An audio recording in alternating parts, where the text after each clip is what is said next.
इस कानून में आपने असीमित भंडारण की छूट दे दी।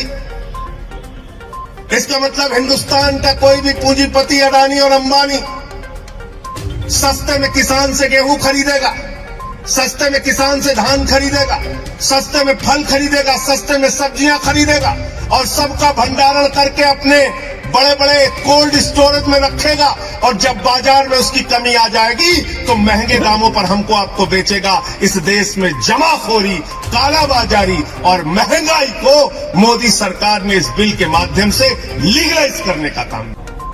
तकलीफ होती है मुझे जब आप उन अन्नदाताओं को आतंकवादी कहते हैं, शहीद आजम भगत सिंह के वंशजों को आतंकवादी कहते हैं, शहीद उधम सिंह के वंशजों को आतंकवादी कहते हैं, शहीद लाला लाजपत राय के वंशजों को आतंकवादी कहते हैं, शहीद करतार सिंह सराफा के वंशजों को आतंकवादी कहते हैं। जलियांवाला बाग कांड में जिन लोगों ने अपनी शहादत दी उनके वंशजों को जो लोग आतंकवादी कहते हैं, उनको इस देश की सत्ता पर एक मिनट भी रहने का अधिकार नहीं। मैं कहना चाहता हूं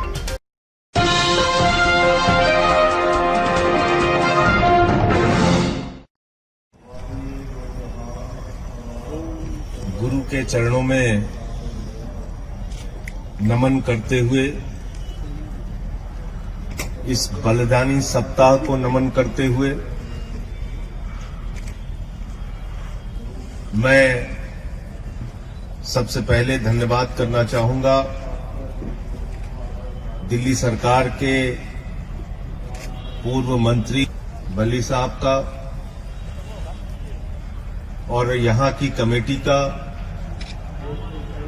जिन्होंने मुझे अपनी बात कहने का मौका इस अवसर पर दिया। पूरे देश का किसान आज आंदोलित है। देश के करोड़ों किसानों की एक ही मांग है कि ये काला कानून वापस लिया जाए और अपनी इस मांग को लेकर पंजाब में, हरियाणा में, उत्तर प्रदेश में, राजस्थान में, कर्नाटक में, केरल में, तमिलनाडु में, बिहार में, पूरे हिंदुस्तान के अंदर लाखों लोग सड़कों पे उतरे और पिछले कुछ महीनों से पंजाब और हरियाणा में तो सारा काम छोड़कर किसान सड़कों पर आंदोलन कर रहा है, सरकार से फरियाद कर रहा है, गुहार लगा रहा है, विनती कर रहा है कि इन काले कानूनों से हमें निजात दिलाइए, इन काले कानूनों को वापस लीजिए। लेकिन ऐसी क्या जिद है, ऐसी कौन सी मजबूरी है जिसकी वजह से मोदी जी की सरकार ये काला कानून वापस नहीं ले पा रही? और वो मजबूरी मैं आपको बताना चाहता हूं। जब पार्लियामेंट के अंदर ये बिल आया, ये काला कानून आया, मैंने उसी दिन कहा था ये कानून किसानों के हित में नहीं है, बल्कि ये कानून हिंदुस्तान के करोड़ों किसानों के डेथ वारंट पे मोदी सरकार ने साइन किया है और इसलिए हम इसका विरोध करते हैं। और हमने पार्लियामेंट के अंदर माइक तोड़ा था, मुझे निलंबित कर दिया गया। पूरी की पूरी भारतीय जनता पार्टी ऊपर से लेकर नीचे तक रो रही थी। संजय सिंह ने तो माइक तोड़ दिया, संजय सिंह ने तो माइक तोड़ दिया। अरे आज तो तुम किसानों की हड्डियां तोड़ रहे हो। मुझे निलंबित किया गया तो तुम्हारी सरकार को भी निलंबित किया जाना चाहिए।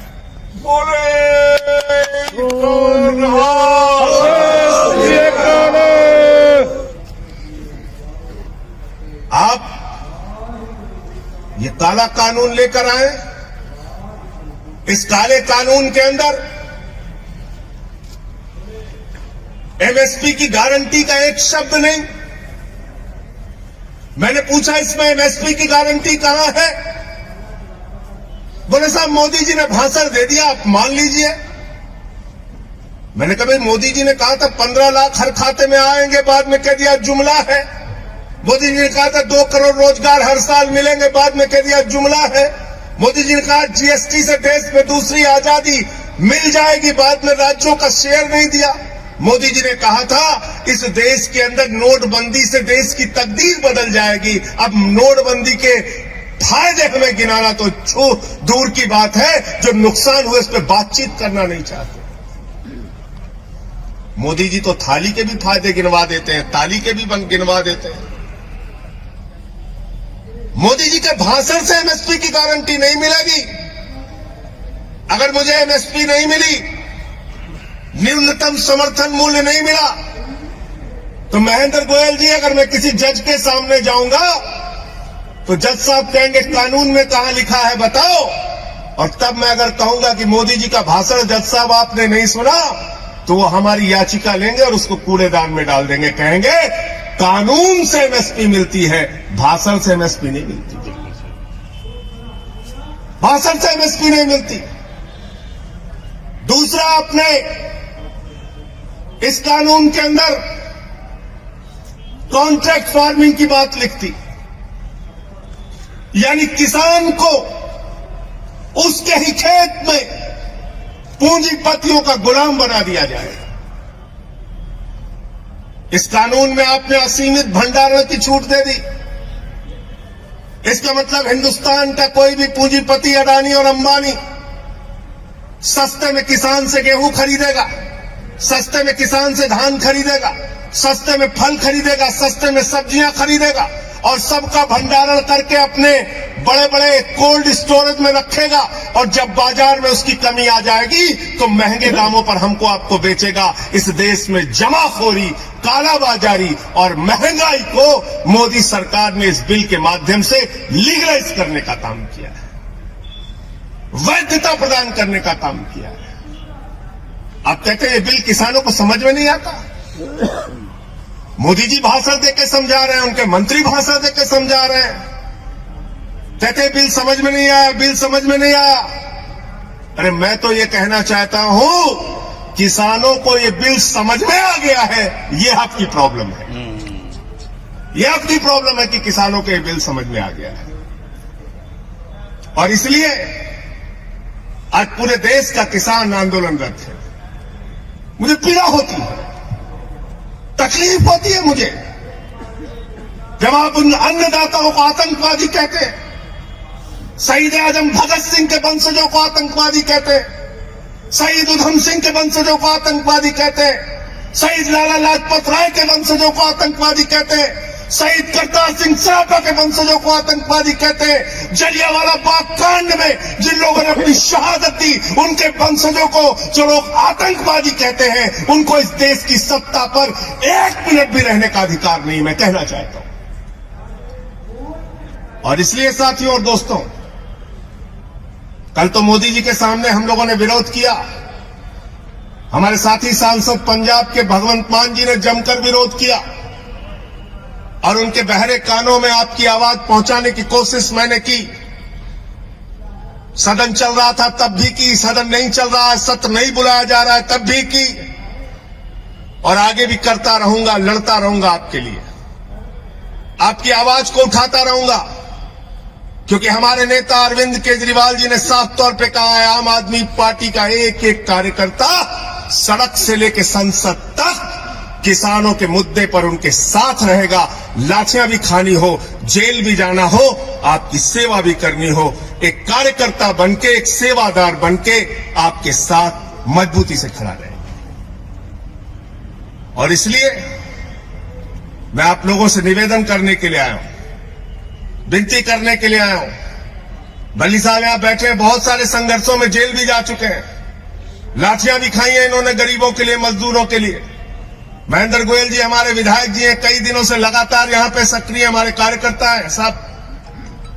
मैं आप लोगों से एक ही बात कहना चाहता हूं, आपके आंदोलन से पहली बार हिंदुस्तान की सरकार डरी हुई है, खलबलाई हुई है, और इनको एक ना एक दिन, अब ज्यादा समय दूर नहीं है, मजबूर होना पड़ेगा, मजबूर होना पड़ेगा आपकी मांगों को पूरा करने के लिए।